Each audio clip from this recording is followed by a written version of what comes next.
వేటపాలెం బ్లాస్ట్లో 22 మంది అతి దారుణంగా మంటల్లో కాలి చనిపోయారు. అది ఒక బాణాసంచ తయారు చేసే చిన్న ఫ్యాక్టరీ.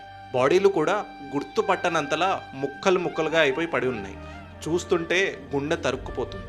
సీఎం చంద్రబాబు నాయుడు గారు, డిప్యూటీ సీఎం పవన్ కళ్యాణ్ గారు వెంటనే అక్కడికి వెళ్లారు. ఆన్ ది స్పాట్ 4 సంబంధిత ఆఫీసర్లను అక్కడికక్కడే సస్పెండ్ చేశారు.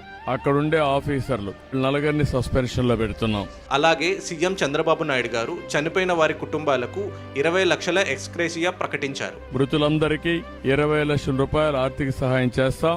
గవర్నమెంట్ ఆఫ్ ఇండియా 2 లక్షలు ఇచ్చారు. అంతేకాదు సీఎం చంద్రబాబు నాయుడు గారు చనిపోయిన వారి పిల్లల చదువుల బాధ్యత మొత్తం ప్రభుత్వమే తీసుకుంటుందని మాటిచ్చారు. వాళ్ళందరినీ చదివించే బాధ్యత రెసిడెన్షియల్ స్కూల్స్ లో పెట్టి ప్రభుత్వం తీసుకుంటాం. ఒకవైపు కుటుంబ సభ్యుల ప్రాణాలు కోల్పోయాయన్న ఆవేదన, మరొక వైపు ప్రభుత్వం అండగా నిలిచిందన్న చిన్న ఓదార్పు. వేటపాలెం బాధితుల ఆత్మకు శాంతి చేకూరాలని కోరుకుందాం.